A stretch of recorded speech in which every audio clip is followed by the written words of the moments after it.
Olá, seja muito bem-vindo, seja muito bem-vinda a este vídeo introdutório, a esse momento de primeiro contato com o CELFB, com o Centro Espiritualista Legião da Fraternidade Branca. Eu sou Carlos Moraes, eu sou sacerdote fundador do CELFB e criei essa ideia, né, de apresentar um pouco sobre um pouco da nossa história, um pouco da minha história, um pouco do que como foi a organização desse templo religioso, desse templo espiritualista, que nos é tão importante, que está em processo ainda de crescimento, ainda de desenvolvimento. Nós temos, hoje, no momento que eu estou gravando esse vídeo, nós temos 14 anos de existência, mas ainda assim nós temos muita coisa para fazer, muita coisa para desenvolver. E eu acho que é extremamente importante para você que, de alguma forma, está investindo no Selfie, seja financeiramente, seja com doações na nossa área de promoção humana, seja com participando dos nossos cursos pagos, onde nós estamos aí disponibilizando conhecimento para as pessoas, também para que o investimento feito por vocês reverta em manutenção para casa, seja de alguma forma se voluntariando em nossa casa, independente da área que você escolher ou escolherá, né, em algum momento para integrar a nossa casa.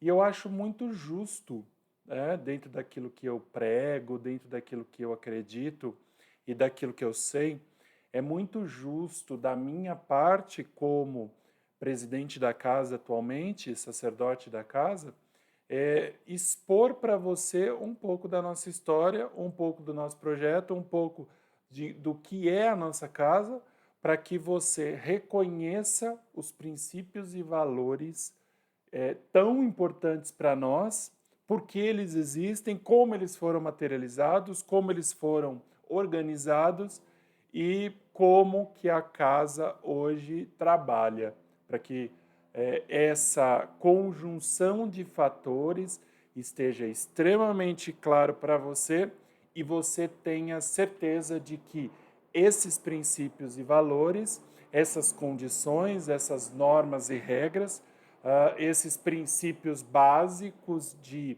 trabalho espiritual esteja de acordo com o que você gosta, com o que você acredita, com o que você tem também como princípio de vida, né, de alguma maneira. Então, por isso que você está aqui e seja novamente muito bem-vindo e muito bem-vinda ao nosso vídeo de apresentação, né, que tem 2 blocos. Este é o primeiro bloco e vai ter mais um bloco também para que você conheça um pouquinho do céu. Vamos lá. Para que você entenda, é muito importante que comece como tudo começou, né? Um pouquinho da minha própria história, né? Porque através de mim, Carlos Moraes, foi materializado o Selfie, né? A história do Selfie começou. Então, é muito importante para vocês saberem um pouquinho a respeito disso, né? A respeito de como surgiu a orientação espiritual da casa e como iniciou todo o projeto, né? Todo o processo. Então, quando eu sempre fui uma criança, né? De uma forma bem resumida, eu vou contar essa história, né? Porque eu acho que é importante isso. Eu sempre fui uma criança um tanto doente, eu tive vários problemas de saúde, desde o nascimento até mais ou menos 8 anos de idade. Eu sempre tive muitos problemas de saúde. E com 8 anos, pontualmente, eu tive uma meningite, né? Uma meningite bacteriana grave, bem grave, e que quase me levou à morte.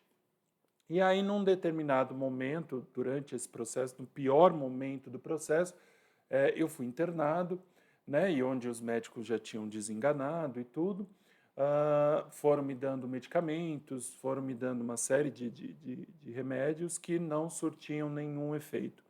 E aí até que eles resolveram tirar o líquor, né, que é a introdução, né, a penetração da seringa, de uma agulha específica na medula, para você tirar o líquor, para ver o nível de infecção em que estava, para ter noção de possíveis, inclusive, sequelas.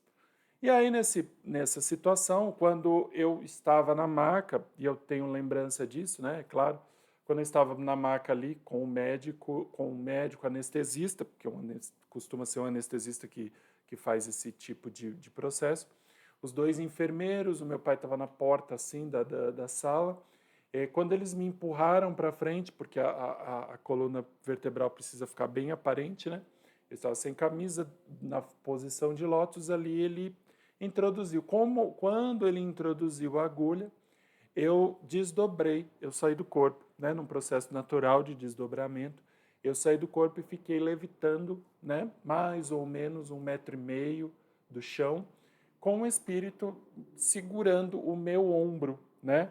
Então eu fiquei suspenso do chão em corpo espiritual e ali me mantive por alguns minutos consciente. E eu lembro que o espírito falava alguma coisa para mim, eu não lembro exatamente o que, e foi aí que despertou grande parte da minha própria espiritualidade. Porque, lógico, naquele momento, naquela idade, com a maturidade intelectual e emocional que eu não tinha noção de nada. Mas depois disso, vários espíritos manifestaram e vieram explicar, inclusive o espírito que estava me suspendendo, que foi porta-voz dessa comunicação, me disse que havia me dado, o plano espiritual havia me dado uma nova oportunidade, porque eu já tinha tido uma série de processos, né, diferenciados, anormais, conhecidos como anormais ou sobrenaturais, quando eu era criança, e que, devido a essas faculdades, foi me dada uma possibilidade da gente trabalhar espiritualmente, que uma proposta havia sido apresentada para mim, que naquele momento eu estava terminando de expurgar grande parte da carga energética e espiritual que eu trouxe de uma encarnação passada, e que a partir daquele momento, caso eu aceitasse a proposta, a minha saúde seria ótima, perfeita, né? Para desenvolver o trabalho que eu precisava desenvolver, né? Que era, na realidade, a materialização do self. E, logicamente que naquele momento eu não tinha noção disso. Cerca de 40 minutos como um passe de mágicas, né? E a gente sabe que não foi. Né? A minha saúde começou a voltar ao normal, a febre começou a ceder, né? Eu cheguei a quase 41 de febre, né? Nesse episódio, e a febre começou a ceder e tudo, e de repente, né? Sem explicação aparente, voltei ao normal. E dali para frente eu fui, né? Passei a ser uma criança mais saudável, um indivíduo bem mais saudável. E ali, né, naquele momento, e aqui não, né? E ali naquele momento tudo começou. Foi nesse momento em que grande parte do meu processo espiritual mediúnico começou a despertar de alguma maneira, né? Porque ali, né, mais um tempo, com 12 anos mais ou menos, 10 anos mais ou menos, eu busquei entender um pouco sobre espiritualidade, aí eu aportei à Igreja Católica, né, o que é natural de todo mundo, fazer a primeira comunhão, fazer crisma ali com 12 anos mais ou menos, que é a idade de fazer a primeira comunhão, né? E aí eu busquei, eu falei, não, eu preciso saber sobre espiritualidade. E aí durante esse processo de primeira comunhão, eu comecei a questionar muitas coisas, inclusive durante o processo da comunhão mesmo, que você tem que se confessar com o padre, e aí tomar a hóstia pela primeira vez, aquele processo todo, eu já comecei a discutir um monte de coisa com ele, discussão assim de eu querer entender alguns processos espirituais que a Igreja Católica tinha uma linguagem diferenciada, mas que não tinha explicação. E aí a resposta era: ou você não está preparado para entender, ou isso é segredo de Deus, e ponto. E eu falo, mas uma coisa tão simples, como assim segredo, né? Então, eu fui e sempre busquei entender sobre espiritualidade. E aí, nesse mesmo momento, eu passei a buscar informação em livros, né?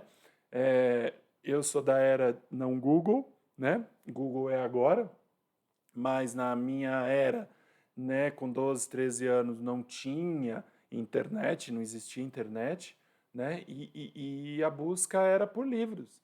Então a gente ia em livraria, em sebo, em bibliotecas públicas, buscar livros, e ali eu fui buscar preparo, porque a Igreja Católica não tinha me proporcionado nenhum tipo de informação que sustentava os meus questionamentos. Era pobre, era baixo. Então eu busquei, eu fui atrás, por vontade própria, por leitura, por interesse, por busca, por complementar aquilo que parecia existir dentro de mim de alguma maneira e eu queria que aquilo se sustentasse, eu queria que aquilo me esclarecesse, né?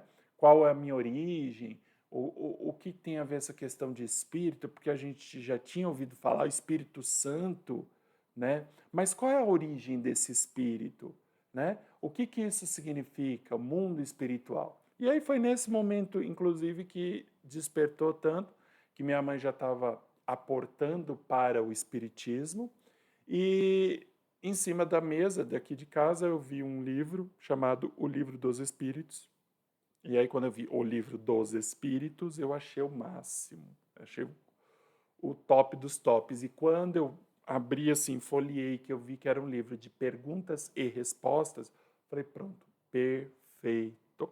Exatamente o que eu queria. E ali, né, depois de aproximadamente 6, 8 meses, porque eu demorei pra caramba, a linguagem do livro, para mim, era muito difícil, né, naquela época. Imagina, eu também não tinha tanto, né, tanto prazer pela leitura. Pelo menos até aquele momento eu realmente não tinha. Né? Leitura principalmente tradicional de escola, nunca gostei. Mas a leitura a respeito de espiritualidade e religiosidade sempre me foi muito prazeroso. Né? Meio antagônico, mas é real. E aí, ali eu despertei para isso. E eu falei, chave número 1, preciso me preparar para isso. O que que eu vou fazer da minha vida? Eu preciso buscar preparo, eu preciso buscar iniciação, eu preciso buscar alguma coisa que me complemente, né? E que me prepare para esse universo. Vamos ver o que que é esse universo. E aí, num dia, uma amiga de escola tinha um trabalho espiritual, espiritualista, né, especificamente falando, dentro da casa dela, né, com o pai dela que recebia umas entidades que até aquele momento eu não definia, né, para mim não existia, eu ainda não tinha conhecimento que era Exu, Pombagira, Caboclo, essas coisas todas, né, e me convidou para uma sessão espiritualista e eu fui, né? E ali eu tive o primeiro contato com um Exu, com um baiano e com um cigano. E aquilo foi brilhante porque, nossa, me encantou. Literalmente me encantou. Foi uma das coisas mais brilhantes que aconteceram na minha vida e que foi um marco na minha história espiritual, na minha vida espiritual. Foi ali que despertou a vontade e eu falei assim: eu quero conhecer, eu quero fazer o que ele está fazendo. Mas não tinha a mínima noção, né? Ai, que lindo, que maravilhoso, e tudo aquela coisa, né? Aquele brilho nos olhos, que tudo é maravilhoso, perfeito, fora do comum. Fechado. Nem tudo são flores, né? Tem muita carga para carregar no meio disso. Mas gosto muito do trabalho espiritual que eu desenvolvo, claro. Mas às vezes é pesado, bem pesado. E aí chegou nesse momento, eu perguntei para a entidade, primeira entidade, eu quero fazer isso que você está fazendo, o que que é isso? Ah, isso chama mediunidade. Ah, isso que é mediunidade? Pô, que legal, eu quero fazer isso aí, posso? Aí eu só sei que ele botou a mão na minha cabeça, eu quase urinei nas calças, de tanto medo daquele processo, porque tem medo, mas não tem vergonha, aquela brincadeirinha que a gente faz, né? Morrendo de medo. E aí ele ficou com a mão na minha cabeça, meio torto assim, né? Meio comum dos Exus, principalmente, foi o Exu que eu perguntei. Aí ele falou, mediunidade você tem, mas você não pode desenvolvê-la agora. Busque conhecer mais sobre isso, que isso vai despertar no momento certo. Nunca mais esqueci essa frase. Nunca, nunca mais. Ok, meio desanimado, meio triste, uma pessoa ansiosa, quer tudo para ontem, aquela loucura toda, né? Meio triste com a resposta, mas vamos embora. Fui entender sobre mediunidade, assim, de novo, resumindo, esse resumo que está meio longo, né? Mas é importante contar. Resumindo, fui buscar assuntos sobre magia, feitiçaria, bruxaria, espiritismo, umbanda, candomblé, orixá, tudo a respeito deste universo. E eu não me fechei numa caixinha. Só isso, só isso, só isso, só isso. Eu não me fechei na caixa da religião. Eu me abri para o universo da espiritualidade.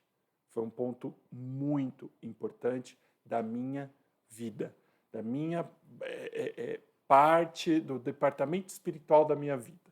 E isso foi muito importante. Foi aí que eu despertei e fui para a Federação Espírita do Estado de São Paulo, fui estudar lá, estudei mediunidade, estudei básico do espiritismo, estudei básico do preparatório, né?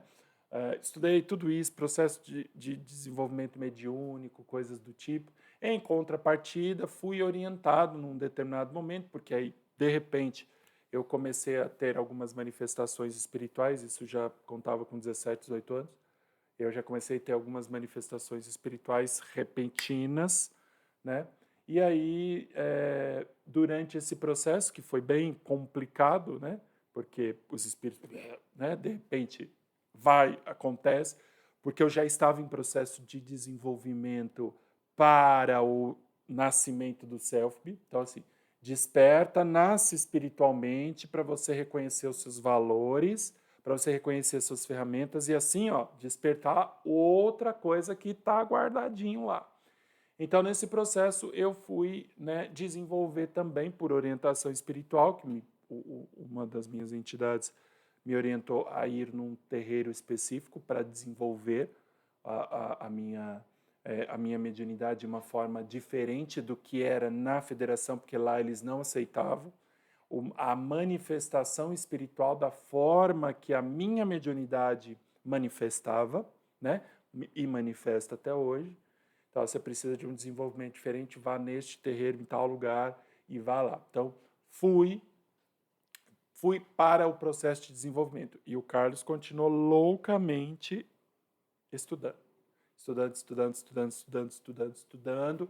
E aí eu nasci médium, né? E aí em 2005, mais ou menos, né? Foi esse momento, foi mais ou menos nesse ano que o Tupinambá pediu, né?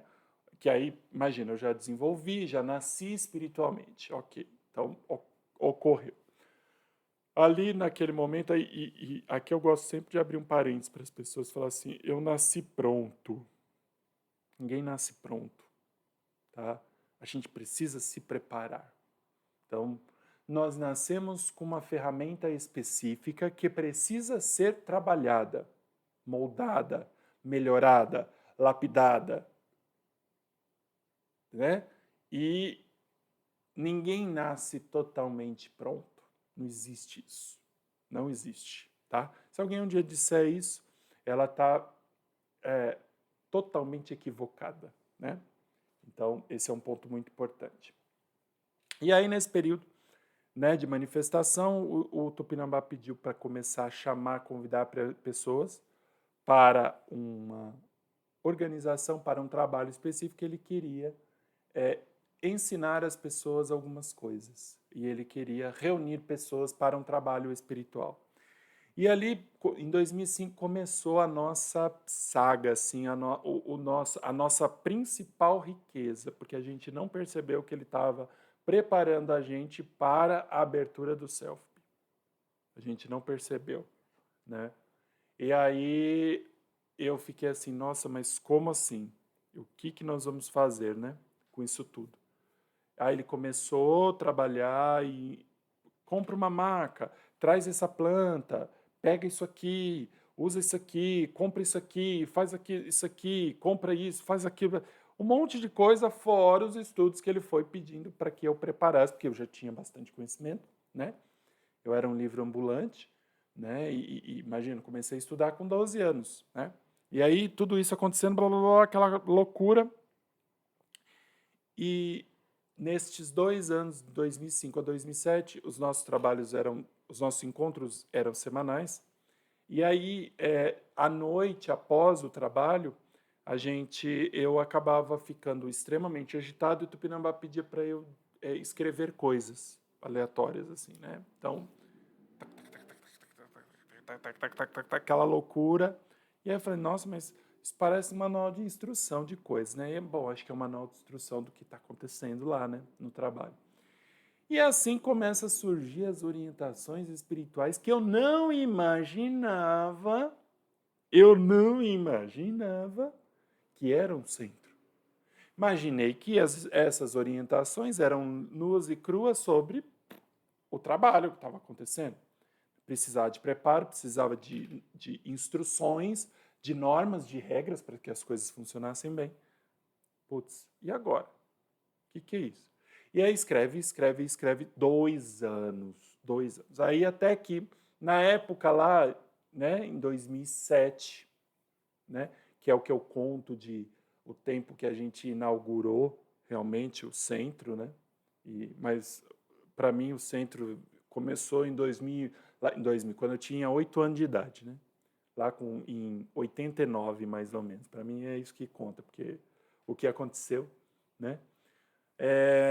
Lá atrás eu estava no Messenger, né? MSN, né? Eu sou velho a esse ponto, né? Conversando com um grande amigo, e aí o Tupinambá se aproximou, a mediunidade de audiência sempre foi muito clara para mim. Ele se aproximou e falou assim: escreva isso que eu vou te ditar agora e não esqueça nunca mais. Nossa, tudo bem. Aí abriu uma janela, Sociedade Espiritualista Legião da Fraternidade Branca. Guarde e nunca mais esqueça esse nome. O que é isso? Vácuo. Mas guarda onde? Vácuo. Nada. Não falou absolutamente nada. Logicamente que aí na próxima sessão ele veio, manifestou e tudo mais e explicou que aquele era o nome dado ao centro, né? Que hoje nós fizemos essa mudança para Centro Espiritualista Legião da Fraternidade Branca, porque o termo sociedade para os órgãos públicos, Receita Federal e cartório, essas coisas todas, existe hoje leis, né? Depois que a gente demorou para registrar, a gente não registrou em 2007, como deveria ter sido.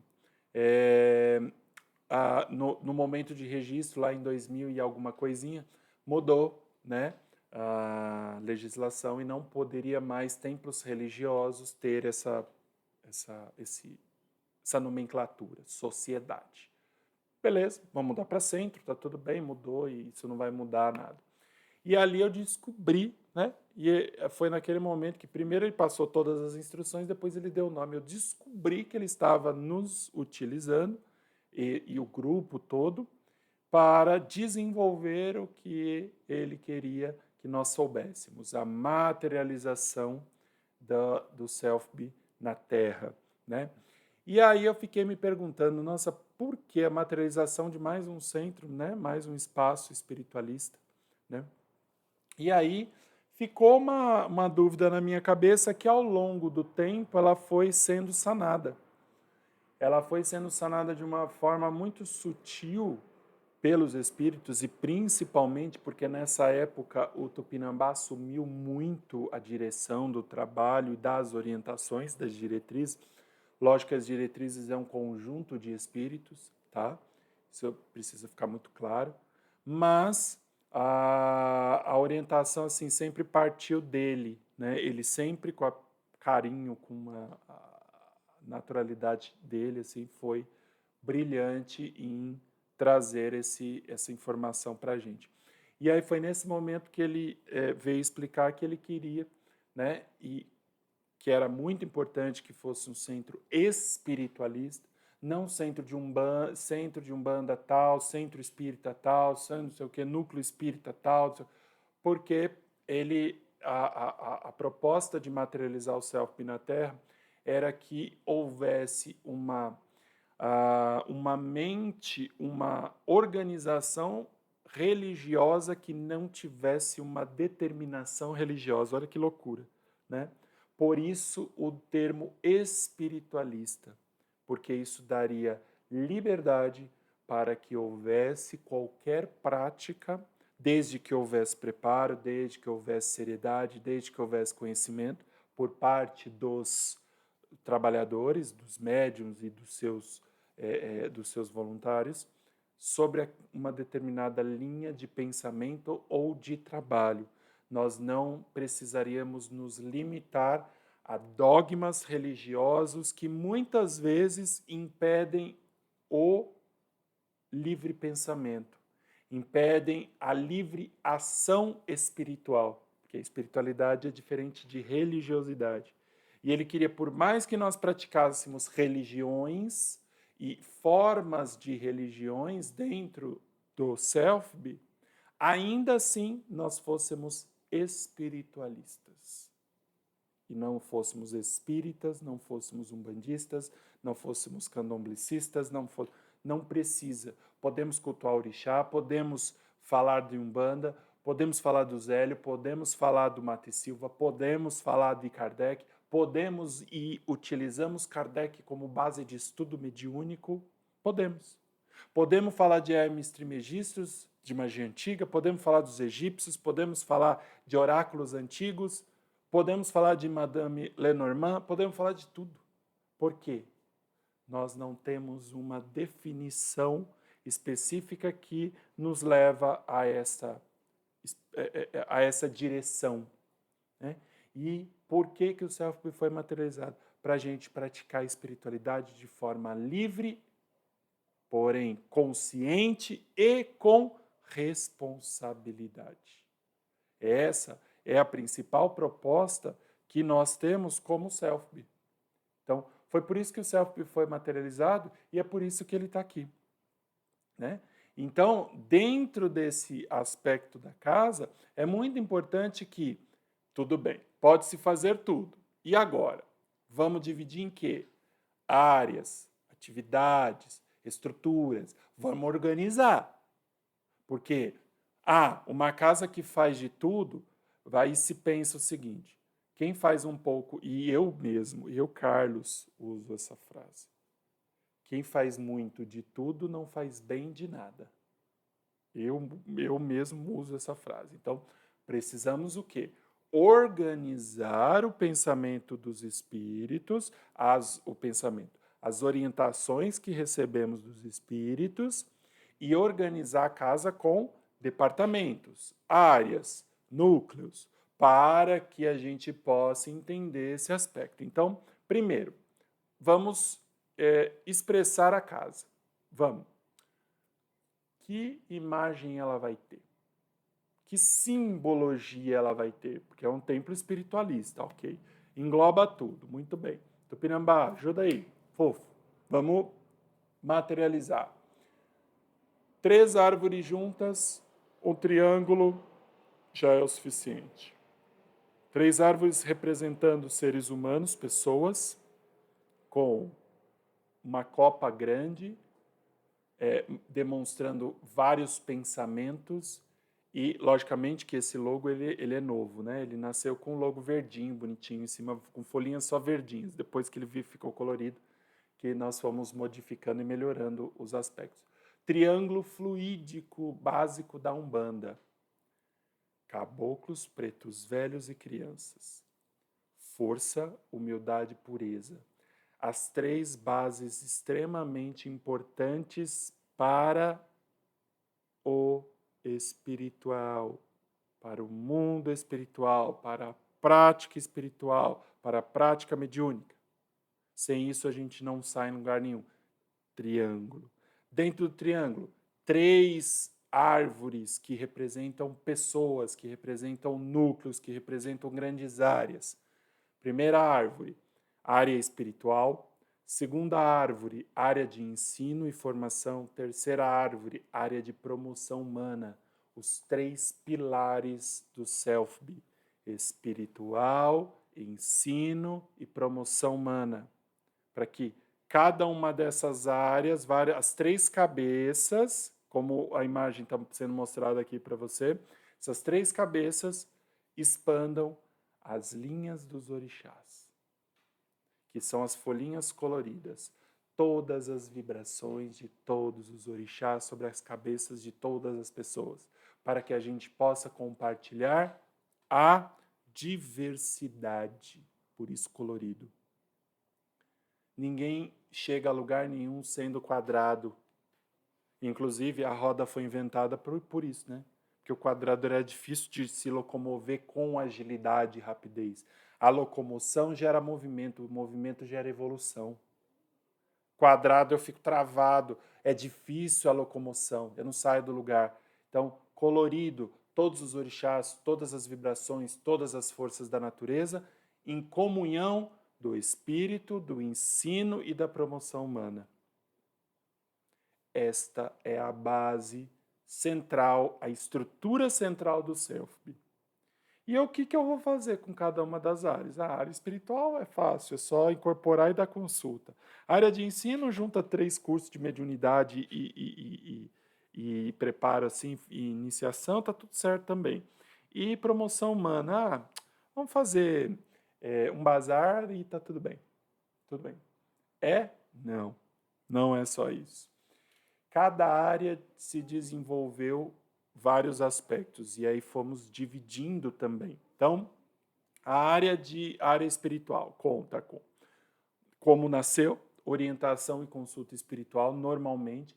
As consultas e orientações que são comuns em templos e terreiros de Umbanda, né? Você chega lá, se orienta com o espírito e tudo mais. A área de evocação e limpeza, né? Que é uma área importante da estrutura espiritual que se forma médiums e tem uma equipe preparada para trabalhar principalmente com limpeza energética e espiritual e processos obsessivos de toda a ordem.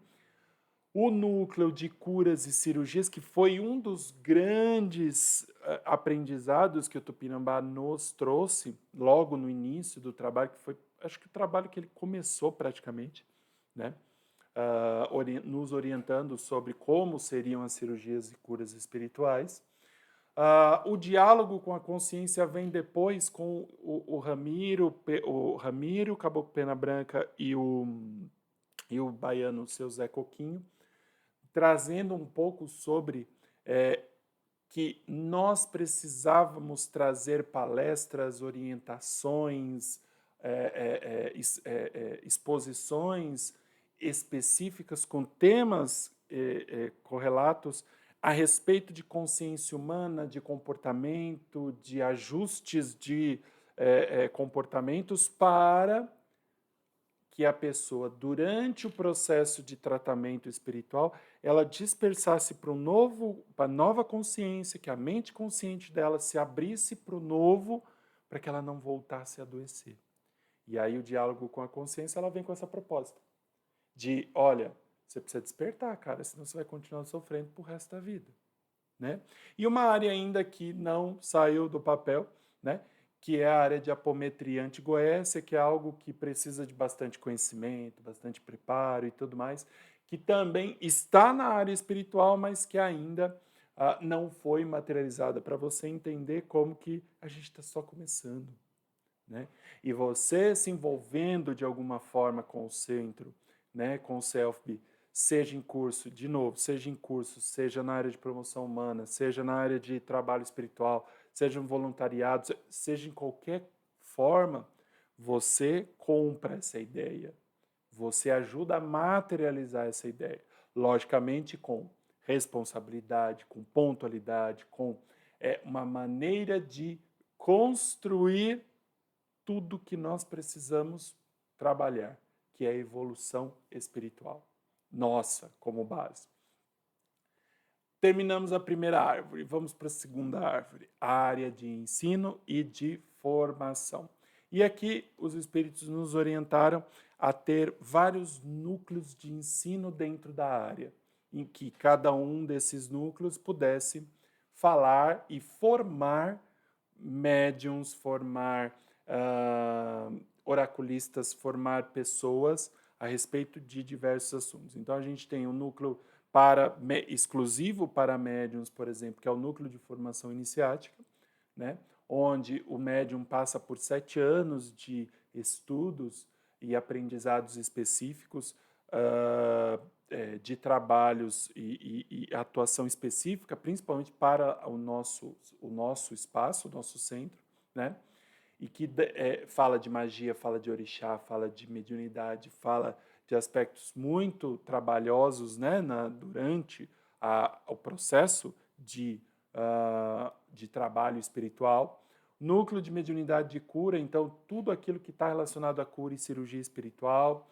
O núcleo de evangelização infantil e juventude, que ainda não nasceu, ainda não foi materializado. Nossa casa hoje ainda é pequena e não tem a estrutura para suportar esse trabalho. Formação bíblica e evangélica, para a gente entender a diferença entre os escritos bíblicos, a hermenêutica bíblica e o evangelho segundo o Espiritismo, e qual a diferença de linguagem de um de outro. Núcleo de formação de livres pensadores, que está sendo materializado, né, na sua forma mais concreta. Núcleo de ciência oracular, espiritual e mediúnica, que tem o aspecto de formar oraculistas, né? Então, curso de baralho cigano, curso de astrologia, curso de tarô, baralho normal, esses núcleos, esses estudos.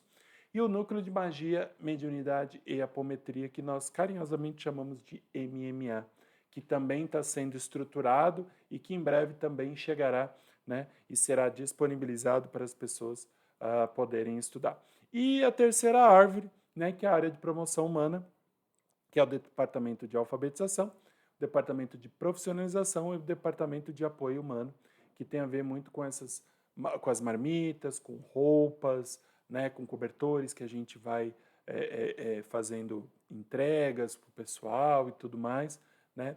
E a área de alfabetização e profissionalização ainda não está materializada também, que são duas áreas que vão trabalhar com pessoas de baixa renda e que é a nossa área social praticamente, né? Pessoas de baixa renda para ensinar uma profissão, para que isso possa ajudar a pessoa a sair muitas vezes de um estado de pobreza séria que ela se encontra até por falta de preparo realmente para procurar um emprego mais digno, né, que ela possa exercer. Isso é um pouco dessas 3 árvores, né, da nossa casa, e é aí que estão as estruturas das áreas, né? A área espiritual, que nasceu através dessas manifestações espirituais todas, né? A área de ensino e formação, que dá informação, porque na nossa casa a gente tem exatamente essa base. Não se faz nada que o indivíduo não saiba, tá? Ele precisa estudar sobre aquilo, ele precisa entender sobre aquilo, senão não tem sentido ele fazer. E a área de promoção humana, que é a nossa área social. Para nós não faz sentido nenhum ficar de joelhos agachados, rezando, rezando, rezando, rezando, rezando, rezando, rezando, sentido de Deus e o mundo, e não arregaçando as mangas para ajudar, né? Cada uma dessas áreas tem uma estrutura onde existe um coordenador de área, existe um suplente que está por detrás e como apoio deste coordenador de área, na falta dele, e os médiuns da equipe como se fosse uma empresa, né? A nossa proposta de organizar tudo isso é fazer diferente daquilo que o Carlos mesmo acredita. Quem faz um pouco de tudo não é especialista em nada. Então, se a gente cria equipes, se a gente cria especialistas, se a gente forma equipes, a gente consegue ter uma especialização profunda num determinado assunto e uma excelente ferramenta de trabalho. E é aí que nasceu, é isso que é importante para nós como Selfie, né? Essa especialização, é esse contato profundo com os espíritos, é esse aprendizado profundo e organizar a materialização das palavras do Caboclo Tupinambá, né? E das entidades, né? Que trouxeram, né, essa riqueza para nós e que para nós não são ordens, não são leis fechadas, mas são orientações espirituais profundas que tendem a nos mostrar de uma forma mais fácil o caminho da evolução espiritual. Para nós não existe, nossa, isso é uma lei, nossa, que sofrimento, isso é uma obrigação. Para nós, obrigação não faz sentido. Ao contrário, para nós são vários caminhos que nos levam ao processo evolutivo. E cabe a cada um escolher. Se você escolheu hoje estar conosco, de alguma forma, seja em ensino, seja espiritual, seja em promoção humana, você faz parte disso. Você é um pontinho brilhante, uma luz brilhante ali, naquele local, que brilha uma daquelas árvores, uma daquelas folhinhas coloridas, é você, que hoje escolheu estar conosco. Acabou aí? Não. Esse é o primeiro bloco dessa introdução, dessa apresentação do Self-Me, e espero você agora no segundo bloco, continuando apresentando, e aí um pouco das regras, como você ingressa, como você pode estar conosco, como sim, como não, e se você ingressou, se você escolheu, quais são as principais regras e normas que são importantes para a organização do Centro Espiritualista Legião da Fraternidade Branca. Até o próximo vídeo.